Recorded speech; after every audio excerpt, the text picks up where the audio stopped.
Hi, I'm John Byrne with Poets and Quants, and today we're here with Fridays with Sandy. Sandy Kreisberg, HBS guru. There he is, waving his hand from Boston. And in the Bay Area with me, we have Colter. Colter has a very cool job at 500 Startups. For those of you who don't know 500 Startups, it is a community of founders, investors, and mentors. They support entrepreneurs. And they've been very successful at it. And Colter has a jumbo GMAT 750. I wonder how many times he's taken the test to get to 750. Okay, 2 times. There we go. 3.4 from Pepperdine. And he's a very ambitious guy. Okay, he's got Stanford on the list, MIT Sloan, Berkeley Haas, and Kellogg. We might convince Colter to apply to a few other schools, both at that level and below. Sandy.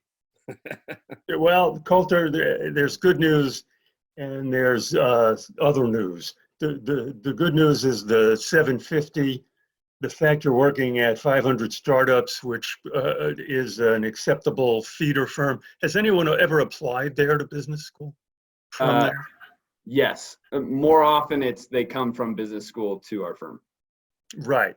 That's good, but the more revealing statistic is if people applied from 500 Startups to business school. My understanding is yes. I don't know them personally though. Do you know what business schools they got into? I believe we have one at Haas and one who ended up at Stanford. Well, okay, that's encouraging. Those people are, if you want to know what your odds of getting into schools, talk to those people and see what their background was, et cetera, et cetera. There's no better predictor than someone from your own firm. Sure.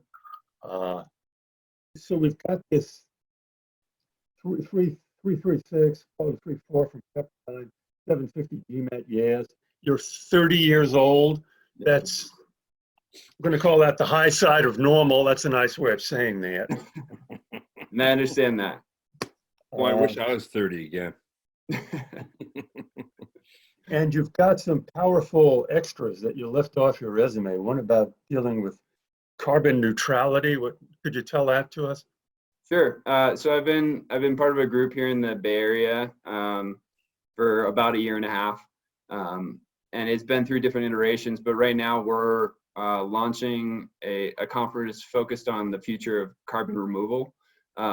And that will occur in May. The group is called Air Miners, and I've been helping to organize that digital conference where we're actually going to negate all of the carbon caused by the conference. That's good. Here's a very important question for you. What job do you want after business school? Sure. So in looking around, companies like X, the Moonshot Factory, I think is a super interesting company addressing those massive problems of tomorrow, and looking for ways to not move the needle in small ways, but okay. I never heard of that. What is it?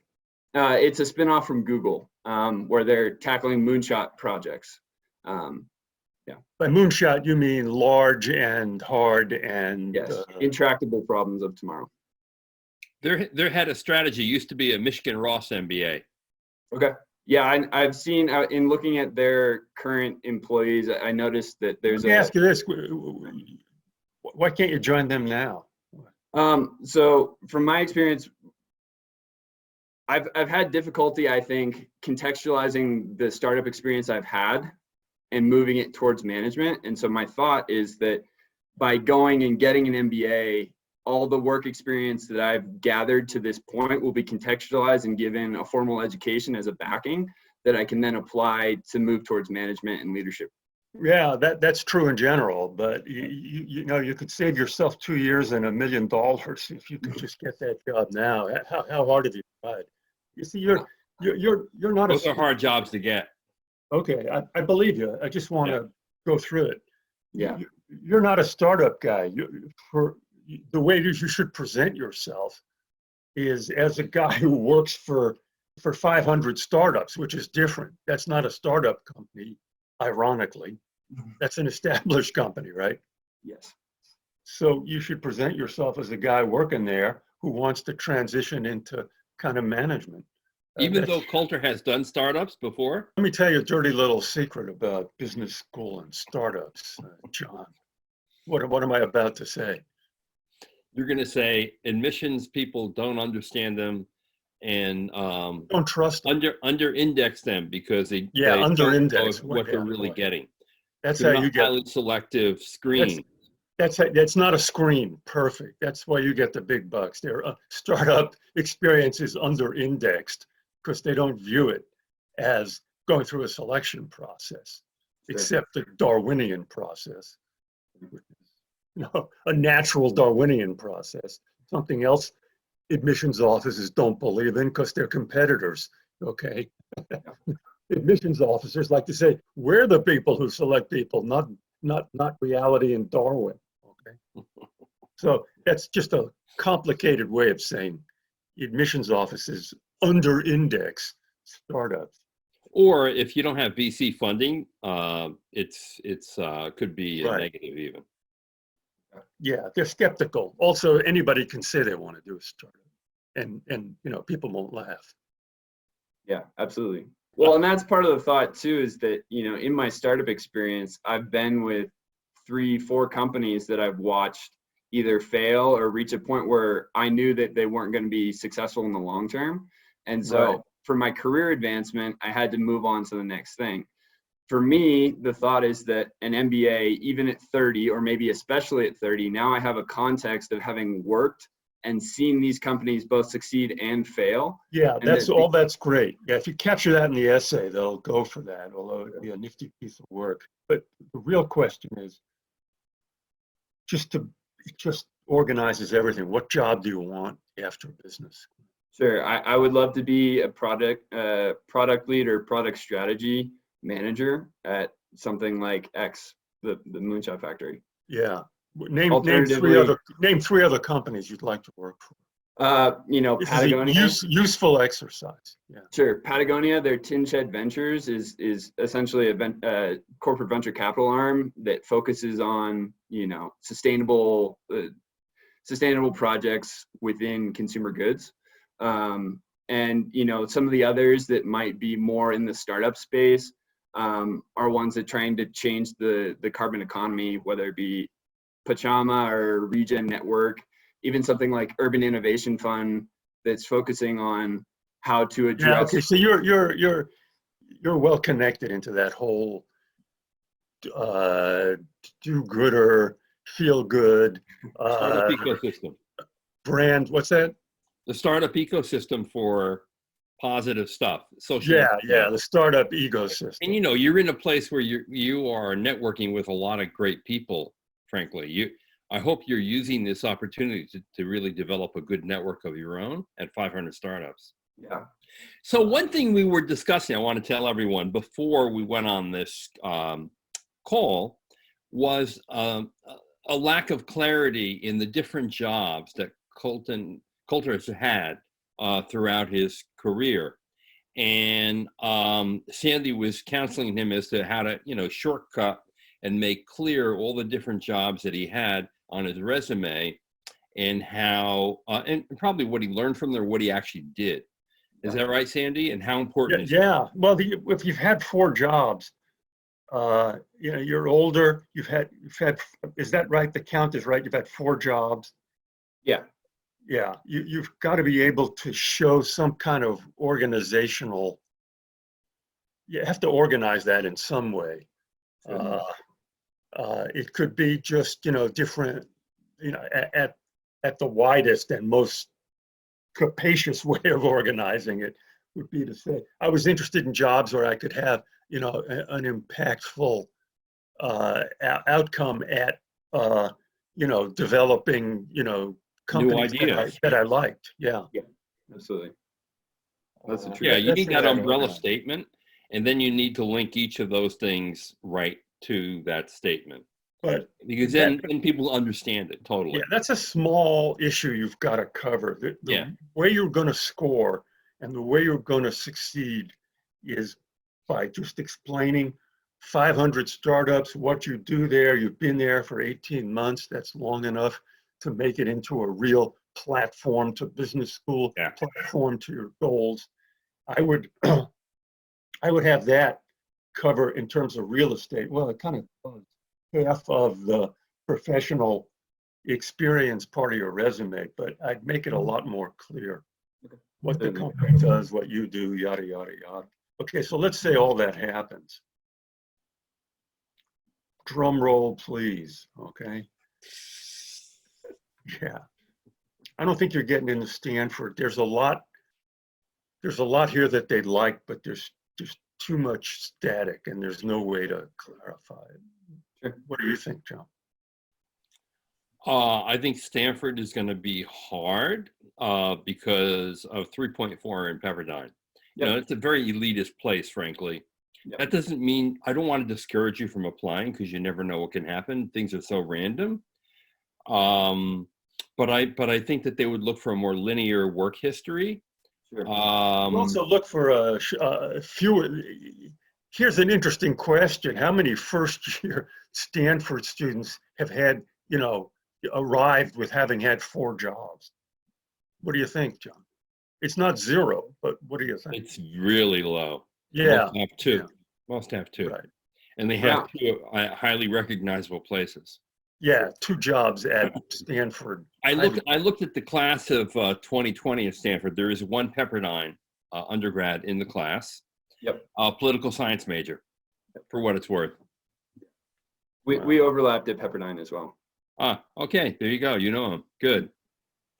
Well, what do you know? What that man or woman did after Pepperdine? Actually, I don't recall. No, I haven't kept in contact. I'd be interested in that. But here's a card. Okay. While I think Stanford is not going to happen, I think because of what you've done and where you are, I actually think that you could make Harvard think that Stanford wants you and make Harvard take you. Because they're losing dual admits to Stanford constantly. They're hung up about technology and the whole Bay Area tech scene. I think with a 750 and a good story, really well crafted and put together, you would have a shot. Now, Sandy shaking his head. No, I agree he'd have a shot. My reasoning would just be he'd get in through Harvard normal procedures. There's a channel for guys like this.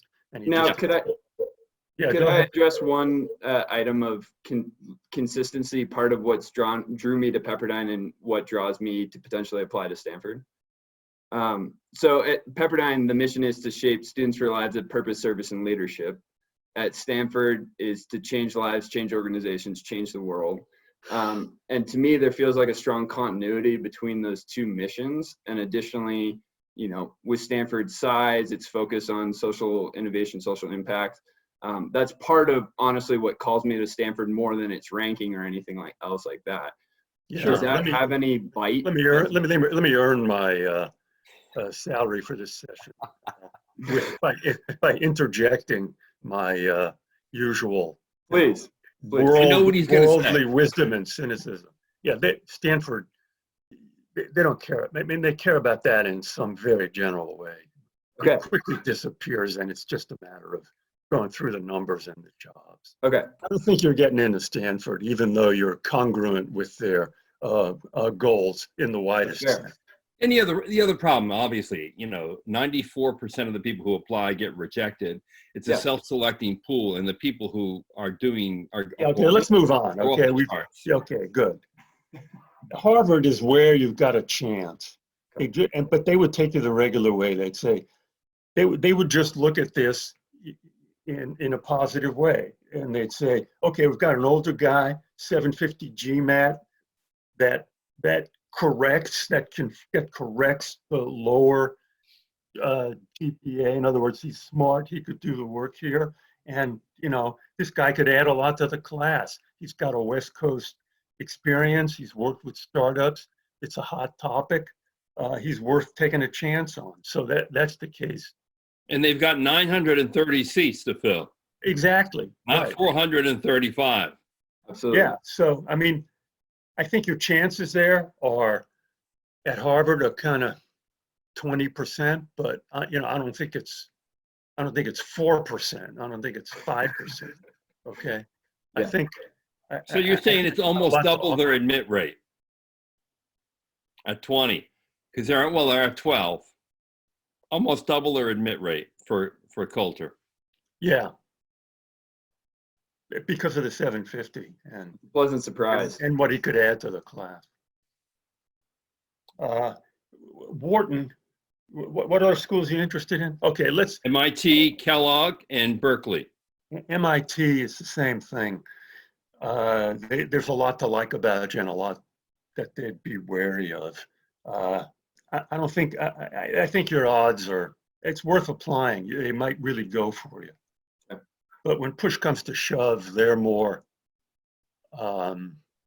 concerned about magazine rankings than their own, you know, the alleged virtues of which you conform to.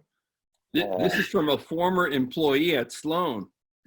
Yeah, that's true. That's what I learned there. Believe me. Okay. Well, John, why don't you deal with the California schools? Well, you know, I think Berkeley's a shot because they know 500 startups well. You're here.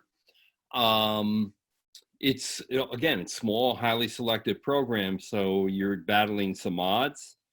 But I think that you have a really good shot at Berkeley, and I think you have a really good shot at Kellogg, especially Kellogg, because, you know, a lot of the schools that are not on the West Coast have an envy for what. Yeah, the guy brings West Coast experience, West Coast mindset. It's big and it's valuable.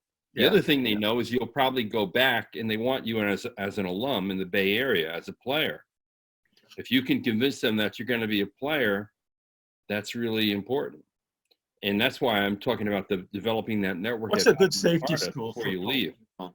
I actually think, I know you probably won't want it, but Michigan Ross, because they already put the head of strategy at Google's Moonshot Factory in that job. He has gone on to another thing. He was a great guy, and he'd be a great guy to talk to. Okay. And the way he got that job is he took another job at Google. Yeah, okay, that's a great suggestion. What's a safety school? Michigan Ross, yeah. It's not a safety school is one he's probably going to get into without excessive schmoozing. Okay. He'll get into Michigan Ross. All right. 750 GMAT. He's going to get into a lot of schools if he applies to a broader range of B schools. Here's another question for you, John. I enjoy doing this. He can only afford to apply to 4 schools, either because he hasn't got any money or he hasn't got the energy or patience. What are those schools? Name the 4 schools. Harvard, Berkeley, Kellogg, and Michigan. So you'd skip Stanford. Yeah, so would I. If it were, you know, it's just a gimmick to illuminate how we're thinking about it. You know? Absolutely. I mean, and I understand, I appreciate the you know, transparency and directness, quite frankly. But I don't want to discourage you because That's us. Admissions is so random, honest to God. I mean, because you have a 750 GMAT, that could matter a lot. And because you're in an organization that's well known to Stanford, it could matter a lot. Sure.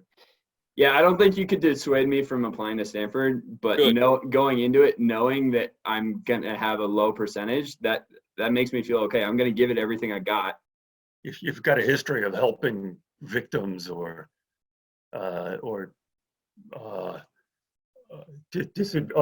disadvantaged groups or whatever, or underrepresented groups, that helps a lot. I mean, I think there's a continuity in the jobs that I've performed and been a part of in helping people. And even at 500, the mission is to support founders around the world, no matter their background. And part of what drew me to it is the diversity of the leadership. Good angle.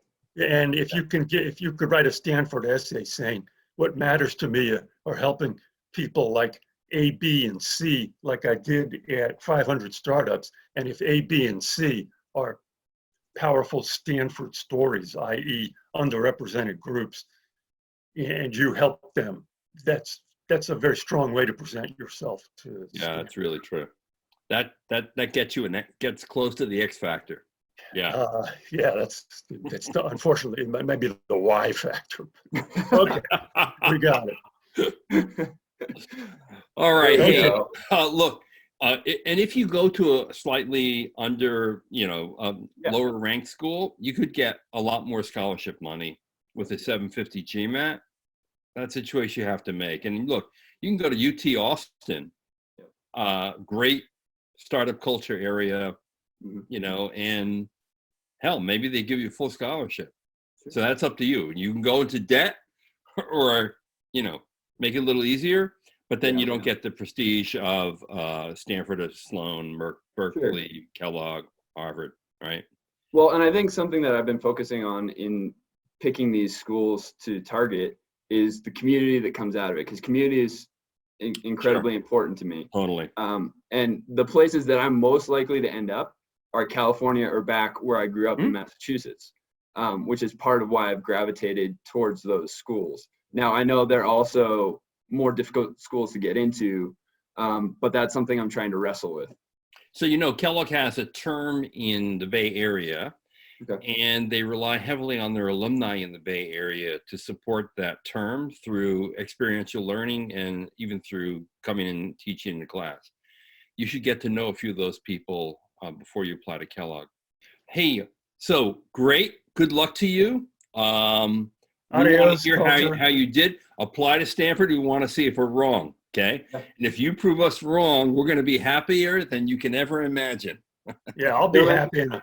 Colter, I'll be happy, and I'll send you $100. Okay.